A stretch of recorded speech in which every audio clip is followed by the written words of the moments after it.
ভগবান মুখ্যমন্ত্রীর মঙ্গল করুন। পূর্ব মেদিনীপুরে দুর্গাপুজোর উদ্বোধনে গিয়ে এমনই মন্তব্য করেছেন রাজ্যপাল সিভি আনন্দ বোস। পুজোর উদ্বোধনী মঞ্চ থেকে রাজ্যপাল বলেছেন তিনি পশ্চিমবঙ্গকে ভালোবাসেন, বাংলা ভাষাকে ভালোবাসেন। পাশাপাশি তিনি বলেছেন দুর্নীতির বিরুদ্ধে লড়াই চলবে, হিংসা শেষ হবে। পূর্ব মেদিনীপুরের বড় বাজেটের পুজো কমিটির মধ্যে অন্যতম নান্দনিক ক্লাব সাংসদ সৌমেন্দু অধিকারীর পুজো বলেই পরিচিত। রাজ্যপালকে স্বাগত জানাতে মঞ্চে উপস্থিত ছিলেন শিশির সহ তমলুক লোকসভার প্রধান সাংসদ দিব্যেন্দু অধিকারী। God bless entire Bengal, including the Honorable Chief Minister. পুজোর উদ্বোধনী মঞ্চ থেকে কাঁথির প্রাক্তন সাংসদ শিশির অধিকারী আরজিকর কাণ্ডের বিচারের দাবি তুলেছেন। তিনি বলেছেন, আরজিকর হাসপাতালে চিকিৎসকের মৃত্যুর ঘটনায় পশ্চিমবঙ্গ তো বটেই, সারা দেশকে নাড়িয়ে দিয়েছে।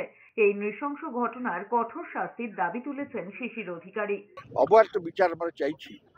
মৃত অভয়া প্রমাণ করে গেল শক্তি কত, তার সারা ভারতবর্ষকে নাড়িয়ে দিয়েছে। বাংলা নয়, ভারতবর্ষ নয়, সারা পৃথিবীকে নাড়িয়ে দিয়ে গেছে।